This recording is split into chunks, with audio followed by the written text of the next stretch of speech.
Aku dipaksa menikah dengan seorang kakek tua. Namun setelah malam pertama, sebuah rahasia mengejutkan terungkap dan rasanya terasa sakit menusuk. Senja itu, kutatap jalanan beraspal yang basah diguyur gerimis. Langit mendung, seolah ikut merasakan kepedihan hatiku yang muram dan tanpa harapan. Sebagai gadis desa yang sederhana, aku dipaksa menerima takdir pahit yang tak pernah terlintas di benakku. Kehidupan keluargaku tak pernah bergelimang harta sejak ayah tiada. Ibu berjuang seorang diri menopang hidupku dan adik-adikku. Ada kalanya kami harus menahan lapar karena tak ada sebutir nasi pun di rumah. Namun, di saat-saat sulit seperti itu, selalu ada Pak Hadi, seorang kakek kaya raya di ujung desa, yang datang menawarkan uluran tangan. Pak Hadi bukanlah orang asing. Ia sering memberi kami beras, uang, bahkan membantu biaya pengobatan adikku yang sakit. Entah kebaikan hati apa yang menggerakkannya, ia begitu peduli pada kami. Ibu berkata, sudah selayaknya kami membalas budi Pak Hadi, meskipun dengan taruhan masa depan satu-satunya putri yang ia miliki. Nak, Pak Hadi melamarmu. Kata-kata ibu bagai petir menyambar. Aku tak percaya. Tidak, Bu. Ini tidak mungkin. Aku tidak mau menikah dengan kakek itu, seruku, air mata menganak sungai di pelupuk mata. Ibu menatapku dengan permohonan.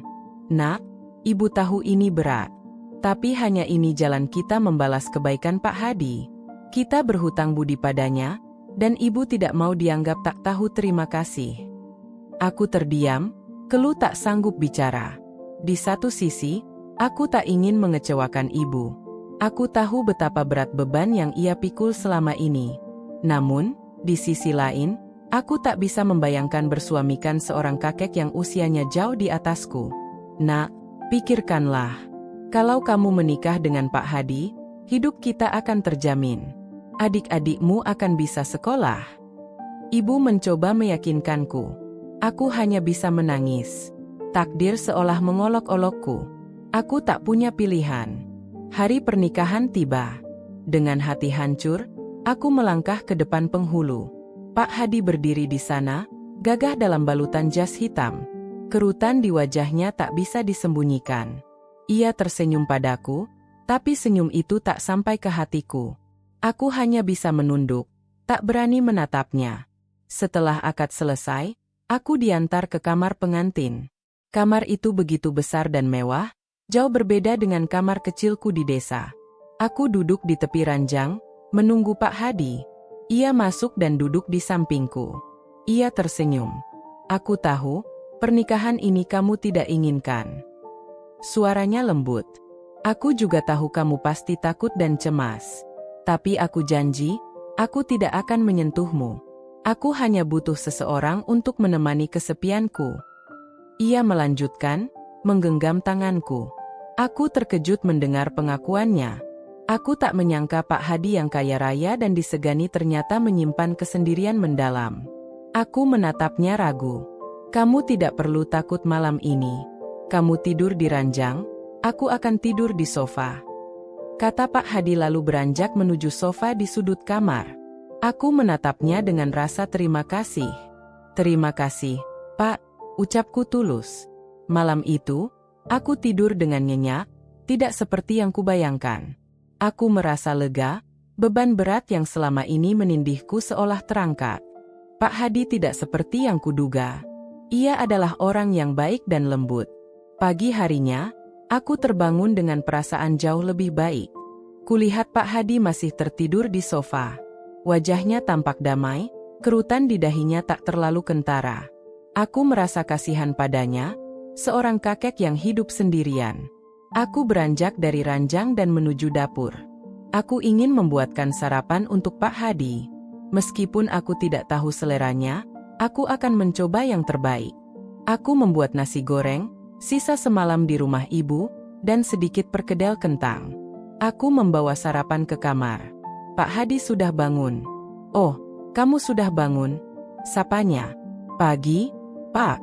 Saya buatkan sarapan, jawabku, meletakkan nampan di atas meja. Mata Pak Hadi berbinar melihat nasi goreng di hadapannya. Wah, terima kasih.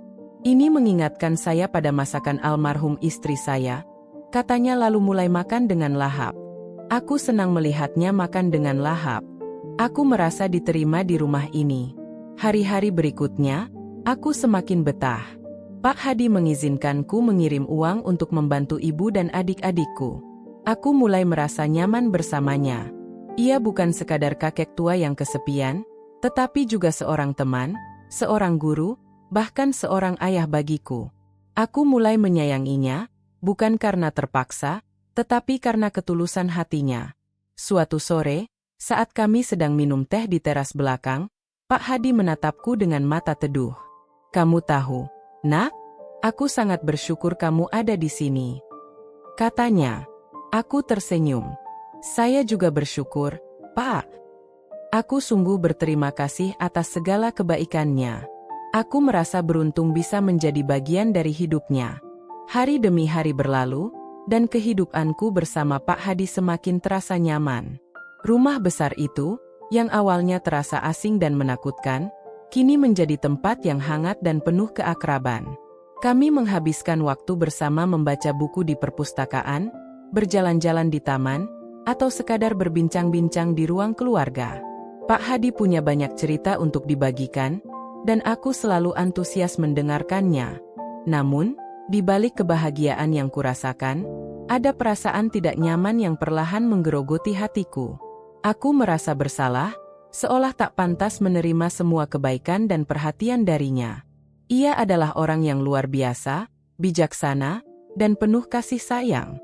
Aku merasa seperti penipu, hanya memanfaatkan kebaikannya. Aku mulai meragukan perasaanku sendiri. Apakah aku benar-benar menyayangi Pak Hadi atau hanya merasa berhutang budi? Apakah aku hanya terbiasa dengan kehadirannya atau benar-benar mencintainya? Pertanyaan-pertanyaan itu terus berputar di kepalaku, membuatku bingung dan gelisah. Suatu hari, saat kami sedang makan malam, Pak Hadi tiba-tiba tersedak. Aku panik dan buru-buru memberinya air minum. Wajahnya pucat dan napasnya tersengal-sengal. Aku sangat khawatir. Setelah beberapa saat, ia berhasil menenangkan diri. Ia tersenyum padaku, mencoba meyakinkanku bahwa ia baik-baik saja. Namun, aku tahu ada sesuatu yang tidak beres. Malam itu aku tak bisa tidur. Aku terus memikirkan kondisinya. Ia sempat mengatakan ada sesuatu yang ingin ia sampaikan, sebuah rahasia. Apa rahasia itu? Aku merasa firasat buruk. Aku takut. Bagaimana jika sesuatu terjadi padanya sebelum ia sempat mengungkapkannya? Aku akan menyesal seumur hidupku. Keesokan harinya, Pak Hadi tampak lebih lemah. Ia tidak banyak bicara dan raut wajahnya lelah. Aku memutuskan memanggil dokter. Setelah memeriksa, dokter berkata kondisinya serius, kelelahan dan tekanan darah tinggi. Ia menyalahkanku, aku merasa bersalah. Aku merasa akulah penyebab kondisinya. Aku merasa telah membuatnya terlalu lelah. Aku merawat Pak Hadi dengan penuh perhatian dan kasih sayang. Aku membuatnya makanan bergizi, membantunya minum obat, dan menemaninya beristirahat. Aku tak ingin kehilangannya. Perlahan, kesehatannya membaik. Ia kembali ceria dan penuh semangat. Namun, aku tahu ada sesuatu yang mengganjal di hatinya. Ia masih menyimpan rahasia yang berat. Suatu malam saat bulan purnama bersinar terang, Pak Hadi memanggilku ke kamarnya. Ia duduk di kursi dekat jendela, menatap bintang-bintang berkelip di langit. Aku duduk di hadapannya, menunggunya berbicara. "Nak, ada sesuatu yang ingin Bapak sampaikan padamu," katanya. Suaranya pelan dan serak, sesuatu yang sudah lama Bapak pendam. Jantungku berdebar kencang. Firasat buruk menghantuiku. "Apa itu, Pak?"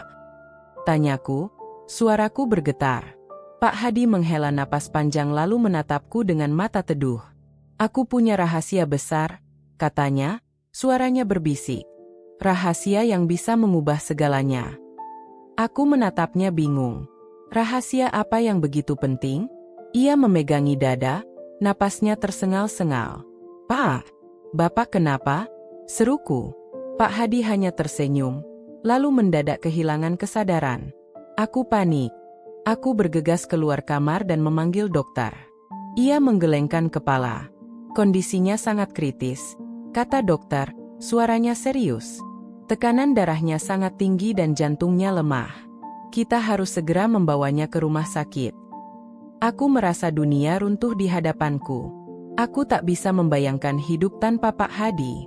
Aku merasa bersalah, seolah-olah aku telah membunuhnya dengan membuatnya terlalu stres.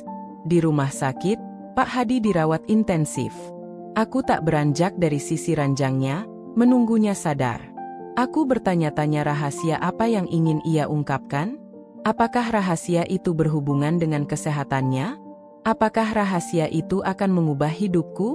Aku merasa sangat sedih dan khawatir. Aku takut kehilangan Pak Hadi, orang yang telah menjadi sahabat, guru, dan ayah bagiku. Aku berdoa agar ia segera sadar dan kembali sehat. Malam-malam di rumah sakit terasa panjang dan sunyi. Aku duduk di sisi ranjang Pak Hadi, tanganku menggenggam tangannya yang lemah. Mesin-mesin medis berdengung pelan, menjadi satu-satunya suara di ruangan itu. Aku menatap wajahnya yang pucat, kerutan di dahinya tampak lebih dalam. Pikiranku dipenuhi pertanyaan tak terjawab. Rahasia apa yang ingin Pak Hadi ungkapkan? Mengapa ia tiba-tiba pingsan? Apakah ini akhir dari segalanya? Aku merasa seperti berada di persimpangan jalan, tanpa tahu arah mana yang harus kutuju. Aku mohon, Bapak Sebastian, sadarlah. Jangan pergi dulu. Aku ingin mendengarkan rahasiamu. Aku ingin menemanimu. Aku akan menjadi pendengar yang baik, anak yang setia dan berbakti. Aku ingin membalas semua kebaikanmu. Keesokan harinya, saat matahari mulai menyelinap masuk melalui jendela kamar, kurasakan tangan Pak Hadi bergerak. Jantungku berdegup kencang. Apakah ia sadar? Apakah ia akan mengingatku? Dokter datang dan memeriksanya. Ia menghela napas. Ia sadar, tapi dokter terdiam sejenak. Ia mengalami amnesia. Ia tidak mengingat kejadian-kejadian baru-baru ini. Aku merasa hancur. Semua kenangan indah yang kami bagi, semua percakapan hangat, semua janji yang kami buat, lenyap begitu saja. Apakah ini akhir dari kisah kami? Apakah ia tidak akan mengingatku lagi? Dokter menyarankan agar bersabar dan menunggunya pulih. Aku duduk di samping Pak Hadi, menatap wajahnya yang damai. Aku tidak tahu apa yang akan terjadi selanjutnya. Aku hanya bisa menunggu dan berharap. Bagaimana dengan rahasia yang ingin ia ungkapkan? Apakah rahasia itu akan hilang bersamanya? Aku terus bertanya-tanya. Apakah rahasia yang tak sempat terucap itu akan mengubah takdirku? Dan bagaimana hidupku akan berubah jika ia tidak mengingatku lagi?